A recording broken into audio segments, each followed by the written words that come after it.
బంగ్లాదేశ్ ఇప్పుడు భిక్షమెత్తుకుంటుందా? ఎలాగైతే పాకిస్తాన్ దివాలా తీసిందో అదేవిధంగా బంగ్లాదేశ్ కూడా ఇప్పుడు కరువులో కూరుకుపోతూ ఉందా? భారత్తో పెట్టుకున్న బంగ్లాదేశ్ పరిస్థితి ఏమైంది? బంగ్లాదేశ్ పరిస్థితి ఏ విధంగా మారిపోయిందో తెలుసుకోవాలి అంటే వీడియో చివరిదాకా చూడండి. బంగ్లాదేశ్కి సంబంధించిన అప్డేట్ వెంటనే తెలుసుకోవాలి అంటే ఛానల్ సబ్స్క్రైబ్ చేసుకోండి. మీరు అసలైన దేశభక్తులు అయితే జై భారత్ అని కామెంట్ సెక్షన్లో రాయడం మాత్రం మర్చిపోకండి. బంగ్లాదేశ్లో జనాలు అన్నమో రామచంద్ర అంటూ రోడ్ల మీదకు వస్తున్నారు. ఒక్క పూట కడుపు నిండితే చాలు అనేవాళ్ళు కలలు కంటున్నారు. పెరిగిన ఆహార ధాన్యాల ధరల వల్ల బంగ్లాదేశ్లో జనాల జేబులకు చిల్లు పడుతూ ఉంది. ఇంతకు ముందు కూడా ఆ దేశంలో పేదరికం పీట వేసుకుని కూర్చుంది. కానీ ఇప్పుడు భారత్ నుండి దిగుమతులు ఆగిపోవడంతో బంగ్లాదేశ్ జనాలు ఆకలితో నకనకలాడుతున్నారు. బంగ్లాదేశ్లో ఇప్పుడు ఇన్ఫ్లేషన్ 20% చేరుకుంది. లాస్ట్ 40 yearsలో చూసుకుంటే ఇదే చాలా ఎక్కువ. ఇంధనం ధరలు కూడా ఇప్పుడు చాలా వరకు అంటే దాదాపు 60% వరకు పెరిగిపోయాయి. పెట్రోల్, డీజిల్ వంటి ఇంధనాల ధరలు పెరగడంతో ఆహార ధాన్యాల ధరలు కూడా ఎంతగానో పెరిగిపోయాయి.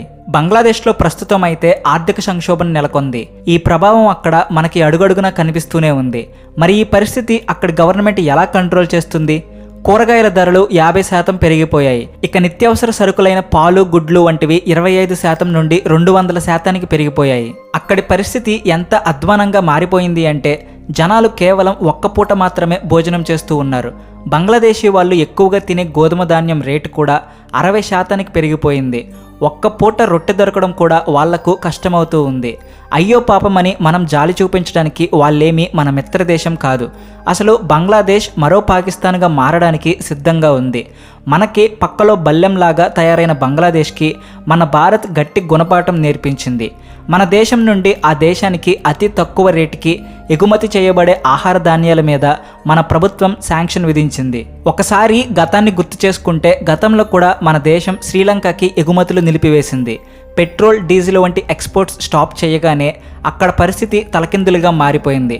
ఆఖరికి అక్కడ గవర్నమెంట్ కూడా మన కారణంగానే మారిపోయింది. శ్రీలంకలో జనాలు తమ సంపాదనలో 30% వరకు ఆహారం మీదే ఖర్చు చేస్తూ ఉంటారు.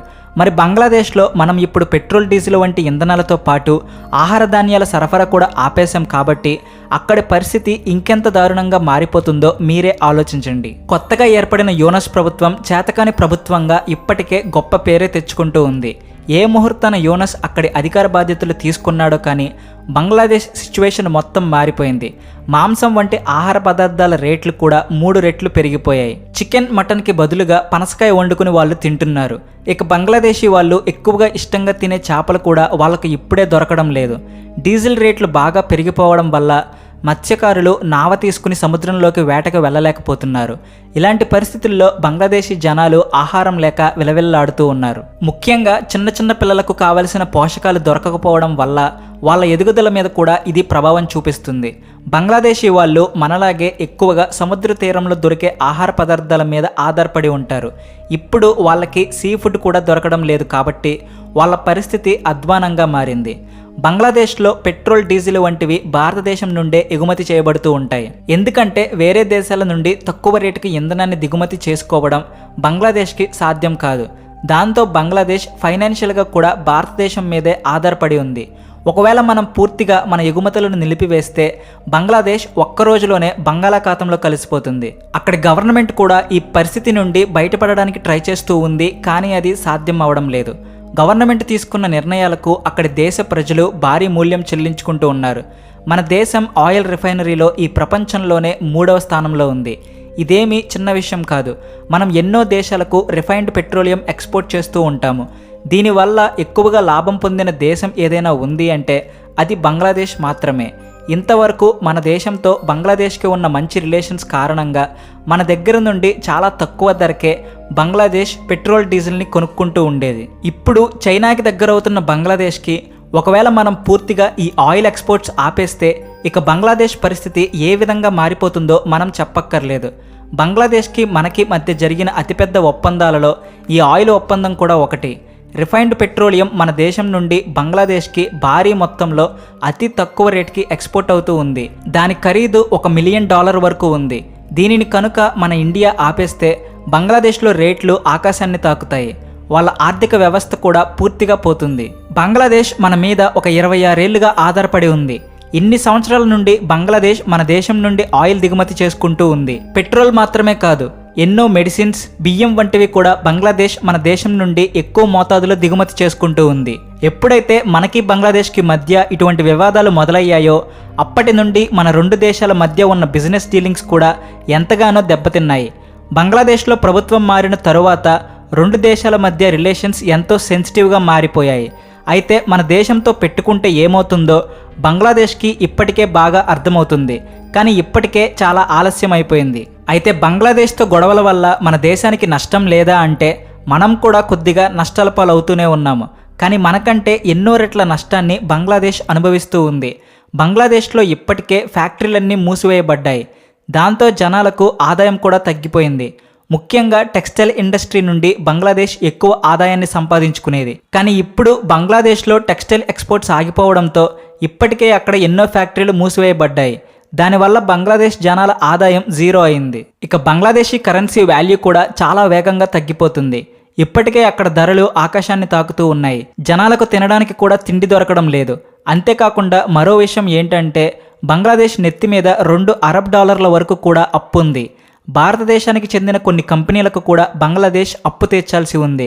భారతదేశానికి చెందిన ఎన్నో power generation plants bills Bangladesh ఇంకా క్లియర్ చేయలేదు. సింపుల్గా చెప్పాలంటే ఇప్పుడు బంగ్లాదేశ్ పరిస్థితి పాకిస్తాన్ కంటే కూడా అధ్వానంగా మారిపోయింది. అయినప్పటికీ కూడా ద్వేషంతో కళ్ళు మూసుకుపోయిన ప్రభుత్వానికి రియాలిటీ కనిపించడం లేదు. మీడియా రిపోర్ట్స్ ప్రకారం కూడా బంగ్లాదేశ్లో ఆర్థిక పరిస్థితి క్షణక్షణానికి కూడా చాలా దిగజారిపోతూ ఉంది. భారత్ కన్నెర్ర చేస్తే ఏమవుతుందో బంగ్లాదేశ్కి ఇప్పుడు స్పష్టంగా అర్థమైంది. నిజానికి బంగ్లాదేశ్లో ఉన్న నిపుణులు కూడా భారతదేశంతో రిలేషన్స్ మెరుగుపరుచుకుంటేనే బంగ్లాదేశ్ బాగుపడుతుంది అని చెబుతూ ఉన్నారు.